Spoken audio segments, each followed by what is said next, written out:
Voin hi August ni sang ni le som ni pakhat ania shingun nam tluang project thu cha longai thatu te in zain ali so Krista mingin chibei kabu ka chu voin po film khur taka himle hlim taka indonin man ngei theina turin du sakna kalana chu tok in hian rit phur in chok ton ti thu mangin pathian thu toy te in kan ngai thau do na ni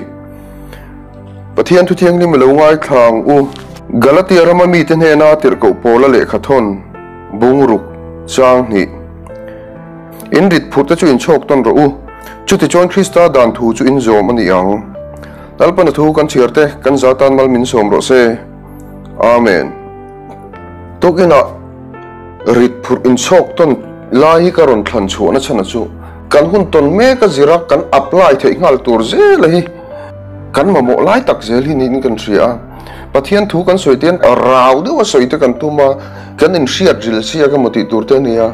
khang song song kha a thalo e pathian thu shiat jil te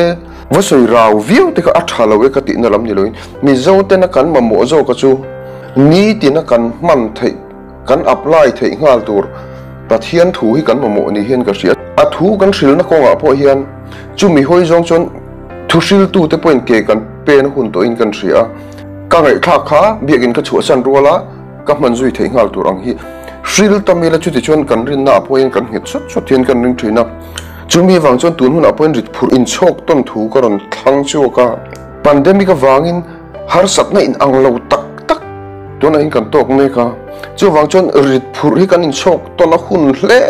mai ti lai hi ril ro hen alian em mai sia chu wang chon helai thu hi pandemic ne na be chan bukin karon soi le duwa kar enga moza chung kha enga moza chung ka in lockdown ta tren om te po an din mun te po kan in che to mang lo khopin veng tam zo ka chon kan in khung bet to tren om te enge an ti po hi tun hun ai kan society dan phong en len po orem lo ni pon phone call te text message te kan chin hi in ngai event na tur he tam rual hian tu ma hi chin hi in ngai event lo hian ma ni se mual rana ti ni om fashanin ma ni ina hin kan toma chulai chon ke ma nin ha chon na ha dam na kan zonga ke ma nin nuam kan ti dan le kan ne lo dan tur nga kan nge angin kan om ma muli mul maya chu wang chon then om khoveng po kan in ngei sak to mang lo ni ama ro chu bible in mi phu ring tu te phu dan ro chu kan rit phur in chok ton turian kan bible chang chhir chho ta ka tang khan kan the thein kan ringa rit phur kan in chok ton khan enge kan ti chu ti chuan Krista dan thu chu in zom ani ang tia rit phur kan in chok ton khan pathian thu kan oi ti na lo ni pathian ina ring tu te om dan tura du chu in chok ton nu na kha ni a nang ma kha lo in chu drop I chen om te kha enge an tlak cham lo zo to em I lo ngai event to em voi khatan pe pandemic nuwa ringot po in ngai to thaila in veng chunga home quarantine ho te kha enge an ma mo voi khatal I lo ngai to pui to em ma mon nei le nei lo I lo zo chen shim to em ti te po lo ngai to thaila ke ma ni kan tle ke ma ni kan por chon midang hi kan lo ngai sak lo fo mai ni chu wang chon tuk in hian a tharin ring tunun ko nga chon kan phur in chok ton hi ti mak mo ni je tharin the tharila ei tur ngor khanil ani kher lawang a then kha chon gas lak te pon lo ngai nga ala tur te pon lo om lo mai thei home quarantine lai an ni wang ten chok thei te pon lo om lo te pon ni mai thei ti khan klak sam na le mamo na tun hun a hian in chok zang khai ton mamo na tam tak chung ko tin hian kan nei na rin oma aveng hulum le veng hosa te chuan midang ti buai lawa om thei po kan tam jok ngei na rin om aveng mor de te klema kholian lo le thing tlang jok te a phe chuan he hi na sa zual ngei kan ringa tin chu ti rual chuan ei zol ko pui chung nge ya po hian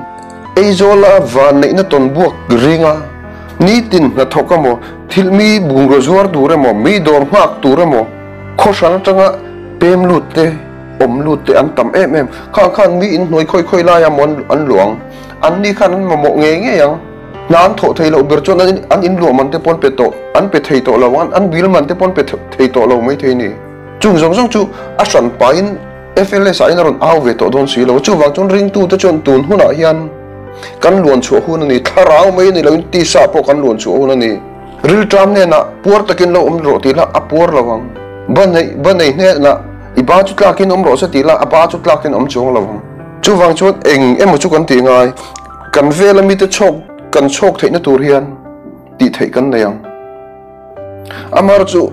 hei chen hi pandemic wa khuak in khuak khir noi kanom to nu pon tu ma are reng lo la ngai sak ngai lo kan ne mo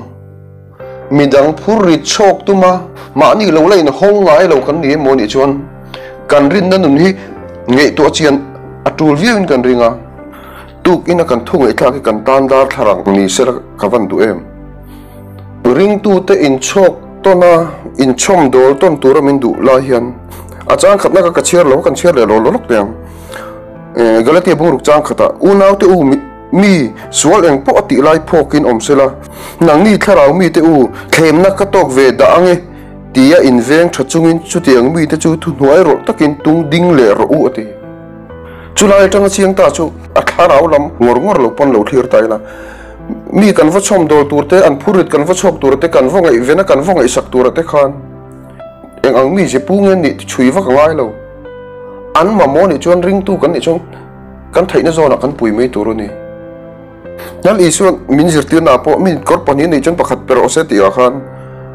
mi fel ne na pero se ti kherlo ama mo ne na ni pero se ti chu chula ya jok chon ke mani poi chiang tai la mi chon pui na kan pek du ten pek du riau big te kan ne ya kan ril ru hi adjustmental em te kan tiang ring tu te nge pui kan ril ru en clear san dai om em thina chu wang chon pek du big riau du sak big riau ngai ven big riau ngai sak big riau te kan nei ta tan pui chak kat big te kan nei ta ka tiang mi ka chu mi sing ru ru chon om lo thei lo chon ni na me ume ama ro che tun hu na hi chuan chu tianga mi tha le mi chia mi fel le mi sual in clear thei kan ni lo pathian mangai fa te vek kan nia wangin tun hu na hian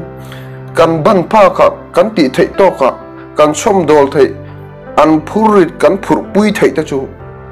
eng ang mi po ni ro se ring tu kan ni chuan chula ya chuan lalpa min ko na ni kan vela kan ban phak mai lalpa min ko na ai chung ko san an lo om thlet thua chung po voin ni thlenga kan lo la hrengai lo kan lo la hai chuak lo ni chuan van khian eng tin nge min ngayang keima ni kan lo puara ei tur tha ber kan lo siam kan lo in tui tua lockdown wangin ka thau zo vek te kan lo ti te poni mai the lockdown wang khian eng ang point thau bel mai la sel bel mai la eng ang point mel that bel mai la kan vela kan zar zo phatur ten ama mo ngoi tu ten kan zarang zo si lo chon van khian eng tin nge min ngayang chu wangin tukina lali so Christian min zirtir na chuan kan rit phurte in chok ton tur kan ni je tharin se thar le ila kan rit phur kan in chok tona kan in chom dol tona kan in pai zom tel hian Christa dan thu kan zom alo ni reng ani ti kan thiat thar le theina turin lalpana thu kan soite kan zatan bal min som ro se amen